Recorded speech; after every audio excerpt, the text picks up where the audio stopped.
Bismillahirrahmanirrahim. Assalamualaikum warahmatullahi wabarakatuh. Kita lanjutkan pertemuan di mata kuliah Filsafat Ilmu. Kita bahas filsafat pendidikan Islam. Pengertian filsafat pendidikan Islam diambil dari para pemikir yang berdasarkan atas sistem filsafat atau aliran-aliran filsafat, serta jawaban para filosof terhadap masalah pendidikan yang tidak bertentangan dengan Islam untuk dijadikan pedoman dan dapat diimplementasikan di dunia pendidikan. Fungsi filsafat terhadap pendidikan Islam. Teori umum bagi pendidikan yang menjadi landasan bagaimana filsafat pendidikan Islam itu mengarahkan pada apa dan bagaimana seharusnya pendidikan itu baik dari segi teoretik maupun dari segi pelaksanaannya. Adapun pengolahan sumber dari filsafat pendidikan Islam berdasarkan Al-Quran, Sunnah, dan hasil ijtihad. Secara prinsip, dalam hal ijtihad merupakan hasil kajian ilmiah yang betul-betul berkaitan dengan watak manusia, pertumbuhan jasmani, intelektual, emosi, spiritual, kebutuhan-kebutuhan, dan proses pertumbuhannya. Di sisi lain, nilai-nilai dari tradisi sosial yang baik, yang islami juga tidak menghalangi kemajuan ini akan mengikuti semangat zaman dalam hal keperluan peradaban, sosial, ekonomi, maupun politik. Yang ketiga, hasil-hasil penyelidikan dan kajian-kajian pendidikan dan psikologi yang berkaitan dengan sifat-sifat proses pendidikan dan tujuan-tujuan pendidikan yang memiliki fungsi yang sangat penting. Yang keempat, prinsip-prinsip yang menjadi dasar filsafat politik, ekonomi, dan sosial yang dilaksanakan oleh negara berupa perjanjian-perjanjian, prinsip-prinsip organisasi regional dan internasional. Yang kedua, kritik terhadap asumsi yang dipegang oleh para pendidik dan tenaga kependidikan jika pegangan filsafat pendidikannya tidak menjiwai nilai-nilai Islam baik dalam pembentukan teori, konsep maupun proses prakteknya. Ini sangat tidak benar kalau pendidik tidak mempunyai filsafat pendidikan Islam. Sehingga dalam mata kuliah ini dimasukkan materi filsafat pendidikan Islam.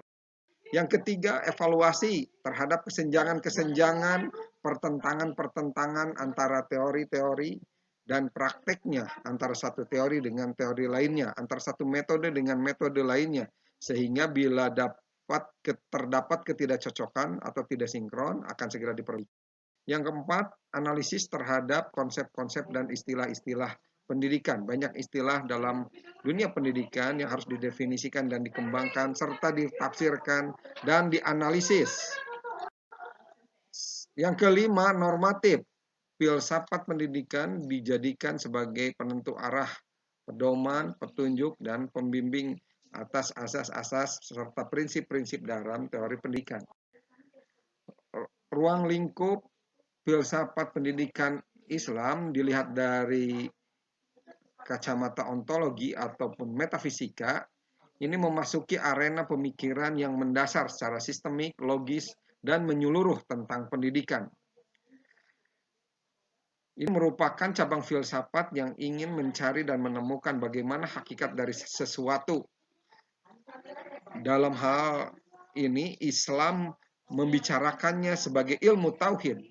Adapun dasar-dasar pembahasan metafisika ialah Tuhan, manusia, dan alam dilihat dari pendidikan Islam. Dan dari segi kausalitas, dipahami juga bagaimana sesuatu itu mampu menciptakan dan diciptakan. Ada yang menyebabkan dan ada yang diakibatkan. Setiap proses penciptaan selalu ada beberapa faktor yang menentukan adanya penciptaan, yaitu pertama adanya pencipta, adanya ciptaan, adanya bahan yang dipakai, adanya tujuan, dan tentunya adanya proses berupa ruang dan waktu. Pada tahapan ada, yaitu ada yang konkret dan ada yang abstrak atau goib. adanya hal konkret dapat dilihat, diraba, dirasa, diukur. Sedangkan adanya hal yang abstrak hanya dapat dilihat dengan penglihatan goib, antara lain melalui konsep. Yang nyata dipahami sebagai sesuatu yang berada pada sesuatu yang merupakan bagian dari yang ada itu sendiri. Sementara realitas selalu berdimensi ruang dan waktu, karenanya selalu mengandung pluralitas dan relativitas. Dalam filsafat Islam, memandang realitas pada hakikatnya adalah spiritual. Hakikat spiritual dari realitas terdapat pada adanya dinamika dan perubahan. Secara epistemologi, metode memperoleh ilmu secara umum melalui kasbi dan laduni. Dalam konteks kasbi, ini dilandasi cara berpikir metodik, konsisten, dan bertahap melalui proses observasi, riset, eksperimen, dan penemuan. Melalui laduni, proses pencerahan ruhiyah manusia ini dikarenakan adanya kehadiran cahaya ilahi dalam kalbu manusia. Kebenaran ilmu dalam ilmu itu sendiri yang kasbi relatif kebenarannya, sedangkan ilmu Allah pasti kebenarannya. Adapun tujuan memperoleh ilmu ini dikarenakan ilmu untuk meraih kenikmatan, ilmu untuk mendapatkan ilmu itu sendiri, dan ilmu untuk mengembangkan peradaban. Dipahami juga secara epistemologi, ilmu untuk sarana mendekatkan diri kepada Allah. Dalam Islam, center point-nya adalah yang keempat, untuk memayungi tujuan yang ke-1, yang kedua, dan ketiga. Sarana memperoleh ilmu melalui indrawi dan potensi-potensi internal manusia lainnya seperti nafs, akal, qalb, dan lain-lain. Aksiologi merupakan cabang filsafat yang mencari hakikat nilai-nilai atau value, di mana nilai bisa naik dan bisa pula jahat, bisa baik dan bisa pula jahat, yang berkaitan dengan perbuatan manusia dan tindakan seseorang. Aksiologi memiliki 3 sasaran, yaitu moral conduct, berupa tindakan moral yang melahirkan etika, aesthetic expression, merupakan ekspresi keindahan yang melahirkan estetika, dan socio-political life, kehidupan sosial politik yang melahirkan ilmu sosial politik. Hakikat baik dan jahat merupakan hal yang universal dan absolut. Etika sosial misalnya harus berprinsip pada persamaan dan kebersamaan, keadilan sosial, keterbukaan, dan musyawarah. Dalam hal etika agama, ini membicarakan hubungan manusia dengan Tuhannya, manusia dengan manusia, manusia dan alam, serta manusia dengan kebiasaan. Ada 3 hal yang fundamental dalam filsafat pendidikan Islam, yaitu yang pertama nilai sentral, berkaitan dengan wilayah titik pusat nilai yang menjadi sumber pengambilan keputusan hukum dan lainnya. Nilai sekuler sebagai penafsiran dan penerapan nilai sentral, dan yang ketiga nilai operasional, di mana ini lahir dari tindakan keseharian yang merupakan pengejawantahan dari nilai sekuler.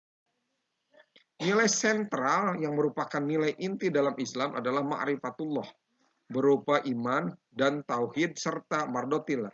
Ada 3 tauhid yang dipahami, yang dijelaskan oleh Ibnu Taimiyah, yaitu tauhid uluhiyah yang meyakini bahwa Allah Maha Tunggal, yang paling berhak disembah, ditaati, dan dipatuhi. Tauhid rububiyah, Allah yang Maha Esa itu menciptakan, mengatur perkara-perkaranya, dan mendidiknya. Serta yang terakhir, tauhid al-asma wal as-sifah, yaitu bahwa tiap-tiap yang berlaku di alam semesta ini bersumber dari perbuatan dan pengaturan Allah, dan kepadanya setiap kesudahan, dan daripadanya pula semua bermuara. Nilai sekuler terdiri dari 6 hubungan, yaitu hubungan dengan Allah, ubudiyah dan istikhlaf. Yang kedua dengan masyarakat dalam hal ta'awun, yaitu ihsan. Dan yang ketiga kehidupan dunia atau disebut ibtila. Dan dengan ilmu itu sendiri hubungannya berupa faraid dan fardu kifayah, fardu ain dan fardu kifayah.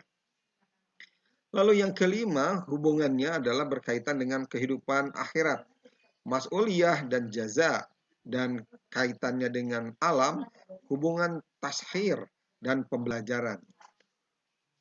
Hubungan manusia dengan Tuhan merupakan hubungan antara hamba dengan majikan, makhluk dan kholik, ciptaan dengan penciptanya. Hubungan manusia dengan sesamanya merupakan hubungan kebaikan atau ihsan. Hubungan partner yang mengemban amanah kekhalifahan dari Tuhan. Sederajat dan sama-sama merupakan ciptaannya, dan karenanya maka sama di hadapan Tuhan, kecuali yang membedakannya adalah amal perbuatan berupa takwa. Perbedaan hak dan kewajiban adalah karena perbedaan tugas, profesi, sehingga melahirkan pembebanan atau taklif yang lebih. Maka dalam agama ada yang disebut wajib ain dan wajib kifayah. Hubungan manusia dengan alam merupakan hubungan antara pemimpin, pengelola, dan yang dipimpinnya. Alam merupakan medan empirik bagi manusia untuk mencapai kemakmuran manusia itu sendiri, dan alam bagian darinya. Kesalahan pengelolaan alam akan berakibat fatal bagi kehidupan manusia. Hubungan manusia dengan ciptaannya merupakan hubungan antara manusia pada dasarnya memegang otoritas dan secara prinsip memiliki kekuasaan penuh. Artinya manusia bertanggung jawab atas semua ciptaannya yang diperbuat, dan ciptaannya sepenuhnya bergantung pada manusia. Kemudian sebagai alat, bukan sebagai yang dipertuhankan. Nilai-nilai operasional diwujudkan dalam 5 hal, yaitu hal-hal yang wajib, al-wajibat, hal-hal yang sunnah, al-mandubat, dan hal-hal yang diharamkan, al-mahrumat, serta hal-hal yang dimakruhkan, al-makruhat, dan yang terakhir hal-hal yang diperboleh, al-jaizat. Struktur ide dasar filsafat pendidikan Islam. Yang pertama, akidah tentang alam, berupa nilai-nilai atau ide dasar pendidikan Islam yang menjadi titik tolak membangun isi dan substansi pendidikan. Alam diciptakan Allah sebagai satu-satunya pencipta seluruh isi kandungan dan pencipta sistem. Alam diciptakan dengan penuh keteraturan dan bersifat pasti atau eksak. Sifat alam atau sunatullah inilah yang tetap dan tidak akan pernah berubah. Alam ini dengan segala sunatullahnya diciptakan Allah untuk dipelajari, diteliti, baik secara individu maupun kolektif. Eksistensi alam berdasarkan pada undang-undang kausalitas atau sebab. Karena alam ini sifatnya pasti, tidak pernah berubah dan teratur, maka sifat alam ini objektif. Artinya sunatullah ini berlaku sama bagi semua individu, kelompok. Tidak peduli apakah ia muslim atau non-muslim, asalkan menjalankan sesuai sunatullah, maka pasti akan terjadi atau tidak terjadi. Bahwa dalam mempelajari, memanfaatkan, dan mengolah alam haruslah ilmu yang benar disertai rasa keimanan. Yang kedua, akidah tentang kehidupan. Hakikat kehidupan dunia ini adalah sarana mencari bekal menuju dunia dan menuju akhirat, dan tempat tinggal sementara ini terminal, bukan tujuan akhir. Yang kedua, kehidupan ini sebagai ujian. Ujian bertujuan meningkatkan kualitas keimanan seseorang. Kehidupan manusia seperti gelombang lautan. Dalam bahasa agama disebut al-imanu yazidu wa yanqus. Turun naik. Setiap perilaku manusia pasti dipertanggungjawabkan di hadapan Allah. Tujuan ujian adalah untuk mengetahui tingkat kualitas manusia sebagai hambanya, sekaligus sebagai khalifah. Setiap perilaku manusia menghadapi gelombang ujian ini akan dipertanggungjawabkan. Dan yang terakhir, hasil akhir dari perjalanan kehidupan manusia menghadapi ujian sangat bervariasi, dan hasil konkretnya adalah ada di hari pembalasan segala amal. Jika amal seseorang itu baik, maka baik pula balasannya, begitu juga sebaliknya. Demikian pertemuan kali ini. Kita akan berjumpa di pembahasan selanjutnya. Assalamualaikum warahmatullahi wabarakatuh.